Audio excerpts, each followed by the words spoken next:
¿Qué tal? ¿Cómo estamos? Buenas tardes, bienvenidos. Esto es la entrevista aquí en TV Noticias 7.3. Soy Rocío Aliaga y les acompaño en este espacio para conversar la información, para decantar un poco los temas que se nos van en el día a día y entre la jornada y jornada. Bueno, estamos ahora atendiendo en la mañana, hemos estado todos atentos ahí de qué pasa, qué no pasa con el señor Jorge Baratti, con todo este tema de la corrupción con Odebrecht de pronto explotó por todos lados en el país. Pero resulta que tenemos instituciones, ¿no es cierto? Tenemos instituciones que están en nuestro país para controlar, para fiscalizar un poco el tema de los dineros en los gobiernos locales, regionales y demás. Nos acompaña ahora el señor Jorge Caloyero, él es gerente del Departamento de Prevención del Delito de la Contraloría. Vamos a conversar sobre el uso adecuado de los recursos del Estado a través, de tips de control que ahora presenta esta institución. ¿Cómo está, señor Caloyero? Buenas tardes, bienvenido a la entrevista. ¿Cómo están las cosas por la Contraloría? Gracias por la invitación. A ver. Bueno, en principio soy gerente del Departamento de Prevención de la Corrupción de la Contraloría General de la República. Bueno, pues con mayor razón. Una de las acciones y de las miradas importantes que pretende dar la institución es una mirada preventiva. Claro. Me explico. En el transcurso de los últimos años, la acción del Estado en cuanto no solamente a la corrupción, en cuanto al delito en general, ha sido una acción meramente punitiva, sancionadora. Por ejemplo, tenemos un caso en particular. A ver. El delito de robo agravado. En el transcurso de los últimos 26 años en el Código Penal, ha merecido 7 modificaciones legislativas. 7. Inicialmente tuvo una pena entre 3 a 8 años de pena privativa de la libertad. Actualmente, si no me equivoco, la pena privativa es entre 8 años y cadena perpetua. Ya. La gran pregunta que uno podría hacerse es, ¿y qué se logró con un Estado solamente punitivo, solamente sancionador, solamente represivo? Y evidentemente la respuesta es prácticamente nada. Uno de los aspectos importantes que son materia de esta nueva gestión del señor Contralor Nelson Schack es el de darle una mirada al margen de la sancionadora, que obviamente es importante, que es fundamental, unir esfuerzos para sancionar de manera contundente los actos de corrupción desarrollados en el Estado, pero también es importante darle la mirada a esa óptica distinta, a esa mirada preventiva. ¿Cómo podemos prevenir? ¿Qué podemos hacer? Claro, con una corrupción. Ustedes tienen acceso a la información de los manejos de los dineros de todos los gobiernos locales, regionales, de las administraciones del país. Y en ese sentido, ese nada que usted refiere también le cae un poco a la Contraloría, ¿no? En tanto que se criticaba que solo llegaba ya a hacer un poco la autopsia de la corrupción, en plan, bueno, sí, pues en Ancash se delinquió. ¿Y qué pasó durante todo ese tiempo que las platas iban y venían? O sea... Exacto. ¿Y qué se hizo? ¿Qué se hizo? ¿Qué se hizo con el funcionario? O sea, el funcionario en general. Estamos hablando de aquella persona que desarrolla sus labores dentro del Estado peruano.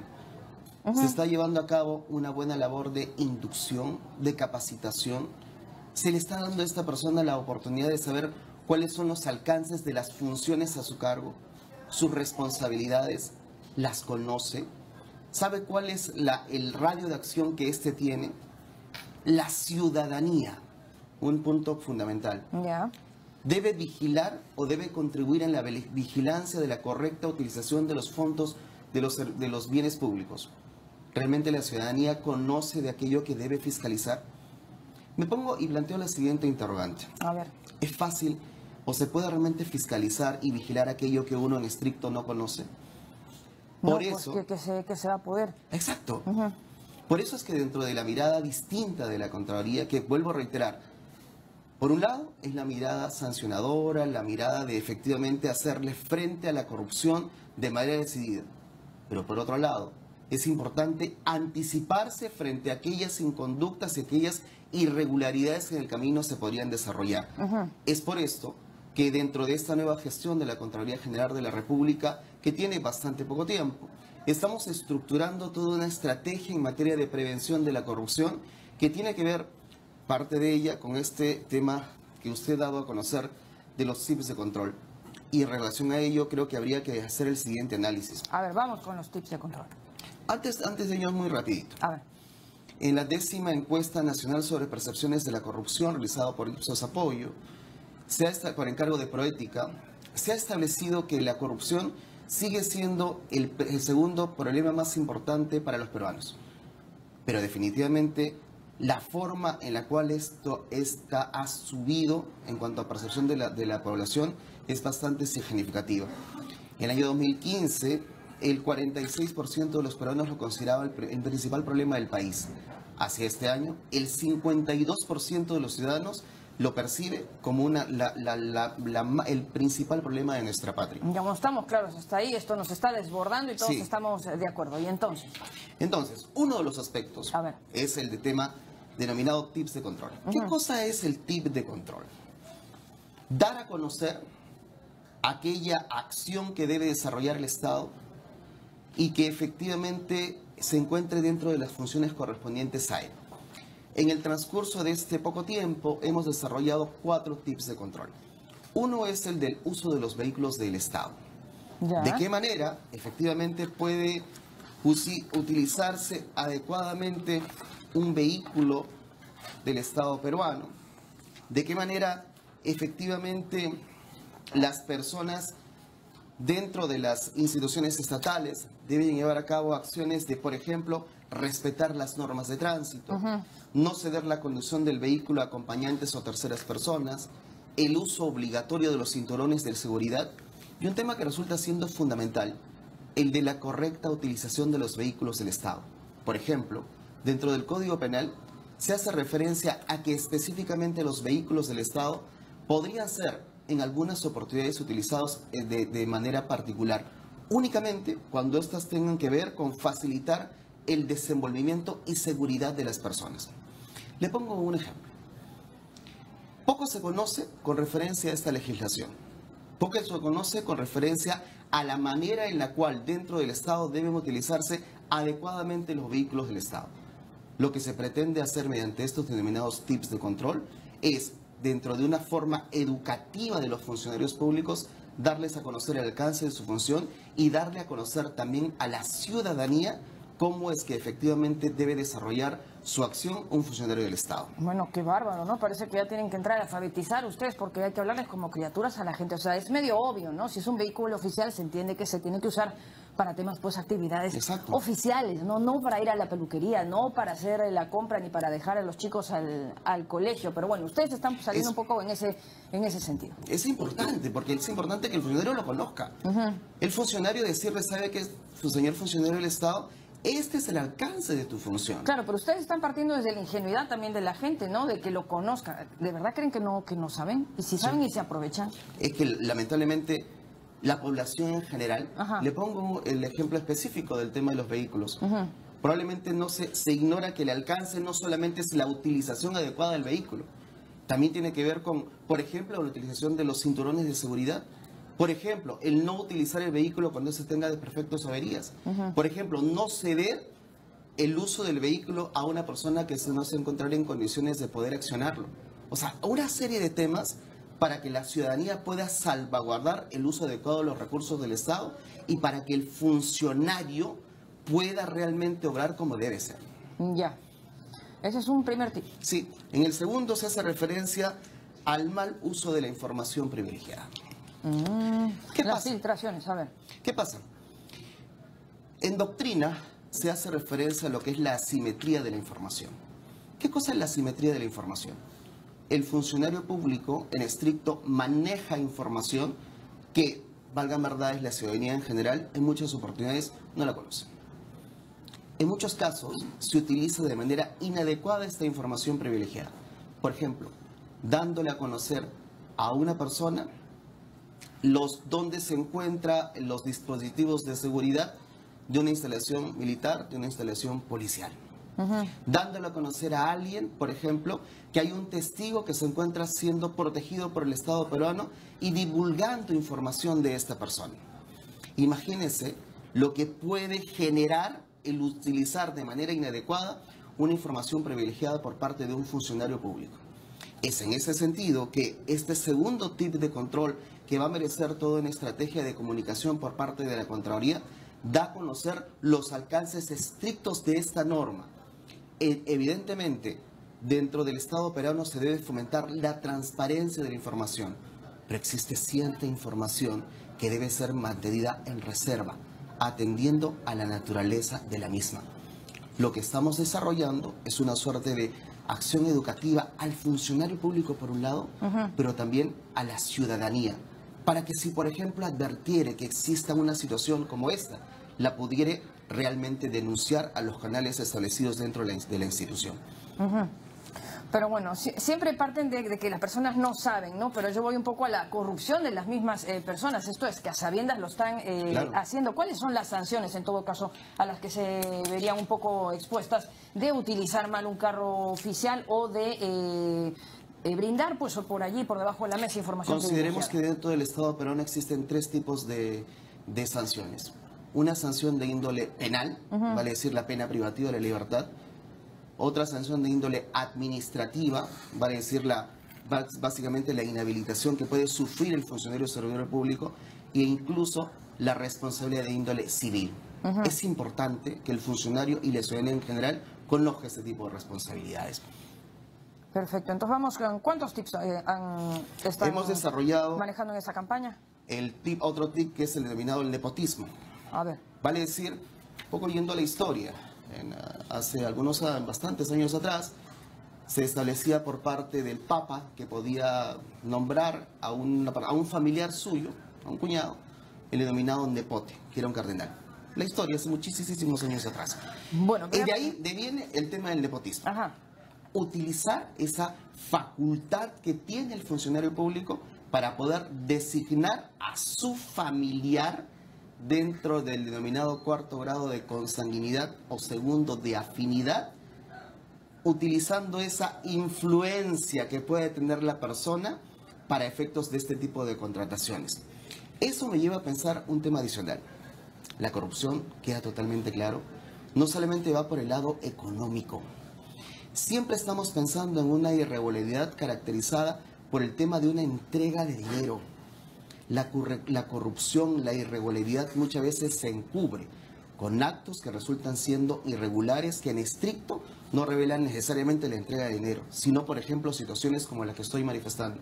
Claro, aprovecharme de mi cargo público para llevar a cabo un acto irregular. Claro, bueno, igual el familiar va a ganar plata, ¿no? Va a ganar un sueldo que en principio no debiera ganar, pues no debiera estar ahí porque tiene pues familiaridad con algún superior. Y un siguiente tip. Y el último tip que estamos desarrollando es el de la prohibición de mantener intereses en conflicto. Quiere decir lo siguiente: es obvio que todo funcionario público tiene intereses particulares. Yo tengo un interés familiar, un interés personal en determinados asuntos. La idea es que ese interés particular o personal no entre en conflicto con los intereses públicos. Cuando se trate de defender a la colectividad, lo que debe privilegiar el funcionario servidor público es justamente servir a la ciudadanía a la cual se encuentra representada en este momento. Por ejemplo, está prohibido llevar a cabo coordinaciones en el Estado peruano donde los intereses personales, laborales, económicos o financieros pudieran entrar en conflicto con el cumplimiento de los deberes y funciones de los funcionarios públicos en general.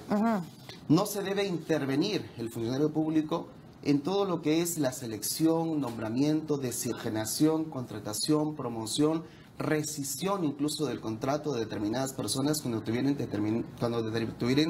ciertos intereses en esta situación. En pocas palabras, el interés público en general debe primar frente al interés particular del funcionario público. Prohibición entonces de mantener conflictos de interés en las entidades públicas. Bueno, por ejemplo, también cuando los funcionarios de la Contraloría que respondían al gobierno regional de Ancash porque no estaba el tema descentralizado, bueno, pues evidentemente tenían un conflicto de interés, ¿no? Pues no podían fiscalizar a quien les abonaba su remuneración. ¿Cómo va en el tema de la descentralización en la Contraloría? En la Contraloría se está llevando a cabo en estos momentos, ya se ha solicitado las facultades para que se lleve a cabo la reorganización de la institución. para que, vuelvo a repetir, este tipo de situaciones lamentables que han ocurrido en el camino hace algunos años no se establezcan en estos momentos. Claro, porque ahí se daba un poco de todos de los tips que han señalado, ¿no? O sea, las personas no podían fiscalizar a su jefe porque el gobernador regional, había nepotismo, podían nombrar ahí al sobrino, usaban los carros oficiales, un poco de todo. Bueno, dice que ya han solicitado las facultades, bueno, y en la propia institución y en estos momentos, ¿no? Entonces, al margen de la delegación de la solicitud de facultades, se está llevando a cabo todo un proceso para que, en principio, se estructure mejor la acción de la Contraloría, para que sea una Contraloría capaz de no solamente sancionar adecuadamente, sino también prevenir y mejorar las intervenciones públicas en general. ¿Se han pedido las facultades a quién? ¿A dónde? Al Congreso de la República. ¿Y eso estaría para cuándo? La verdad no tengo exactamente la fecha, porque eso depende de lo establecido por el Congreso de la República, pero sí es todo un proceso de reorganización que en estos momentos se está desarrollando, y con un proceso de reorganización que realmente implica no solamente el tema de accionar, sino también el tema organizacional en general. Y es que tiene que darse, ¿no? Porque si es que no se puede dar hacia dentro de la propia institución, bueno, pues se queda un poco sí, sobre nada la campaña que usted está manifestando hacia afuera. Porque lo cierto que ahí nos ilusionamos todos un poco con los inicios, ¿no?, de la gestión del señor Alarcón, cuando salía un poco a regiones, ¿no? Se movía, viajaba mucho y decía que iba a haber una gestión más activa, más hacia afuera de la Contraloría, y bueno, pues todo se desarmó ya con el tema de los audios que finalmente evidenciaban el tipo de persona que estaba allí sentado. ¿Qué hay de eso? Finalmente no estaba mal, ¿no?, salir un poco. ¿Qué hay de eso? ¿Se va a retomar? ¿Lo va a retomar el señor Jack? ¿En qué sentido? Salir claro, un poco de la oficina. Claro, en estos momentos el señor Contralor ha llevado a cabo diversos viajes de inspección a diversas localidades del país, primordialmente dentro del marco de lo que es el proceso de reconstrucción con cambios en el Perú. ¿Cómo va eso? En este tema se ha establecido una estrategia de control gubernamental que tiene que ver, por un lado, con lo que es el denominado control concurrente, vale decir, poder llevar a cabo toda una acción de control con referencia a determinadas obras, pero en otras obras que sean menores, con niveles de inversión menores a los 2.400.000 soles, se ha establecido la acción de los denominados monitores ciudadanos. Es un tema importante. La promoción de la participación ciudadana en el control gubernamental. Claro, son los principales afectados y además son los primeros en darse cuenta, ¿no? Tanta promesa que dice que se va a hacer y al final no se invierte, pues no se ve la plata. Tenemos gente ahora marchando ahí por Catacaos, en Piura, porque al parecer la plata no llega. ¿Están viendo por allí también el tema? Se está viendo todo este tema y, como le vuelvo a repetir, estableciendo una estrategia de control que tiene que ver con la acción específica de la Contraloría y el control gubernamental, pero también con el tema de la intervención del ciudadano dentro de un esquema de participación que le estamos fomentando y desarrollando, para el cual se está firmando convenios con algunas organizaciones de la sociedad civil, de manera tal que se fomente efectivamente la participación de la ciudadanía, que es obviamente la principal afectada en todo este proceso. Bueno, ¿cómo funciona el tema del monitor? Un poco que su nombre lo dice, ¿no? Pero ¿cómo va a funcionar? Lo que estamos viendo es que el monitor ciudadano realmente pueda reportar algún tipo de inconvenientes, de problemas que se desarrollaran en la ejecución de estas obras, que tengan montos de inversión menores a 2.400.000 soles, como lo indico. Los monitores ciudadanos se encontrarían desplegados en cada una de las regiones en las cuales lamentablemente ha ocurrido este fenómeno del niño.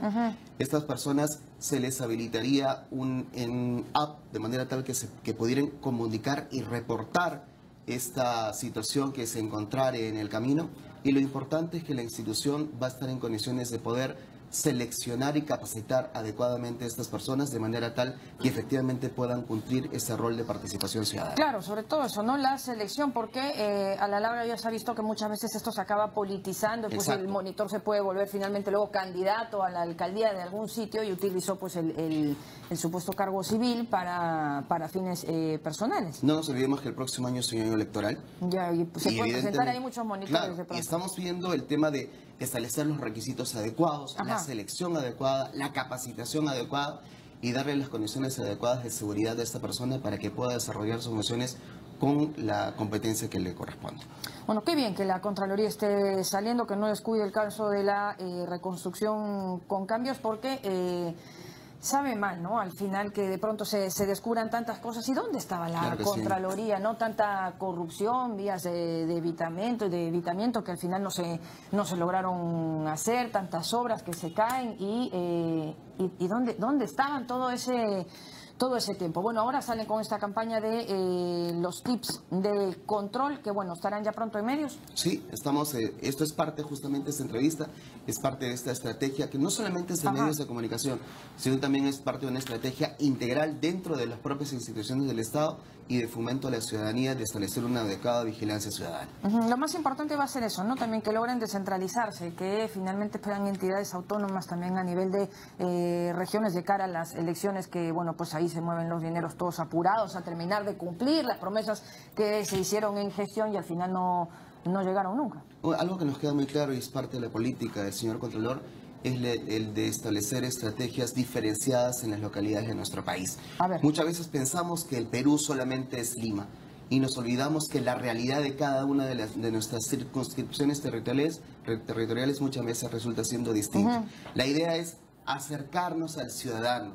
La idea es ir, como se dice, un poco estar poniendo los pies sobre la tierra para que efectivamente ver cuáles son las necesidades, cuáles son los problemas y cuál es la acción que la Contraloría puede desarrollar en relación a esto. Sobre todo en las regiones, y ahora se está dando cuenta que ahí estaba el negocio, ¿no? De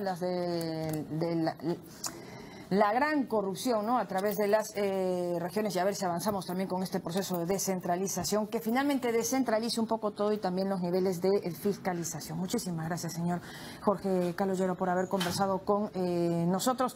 Como me dijo el cargo, yo le había dicho gerente de prevención, nada que ver, era... Gerente del Departamento de Prevención de la Corrupción. Bueno, iba por ahí. Muchísimas gracias por haber compartido con nosotros esta tarde. Nos vamos a ir a la pausa. Regresamos con más de minutitos.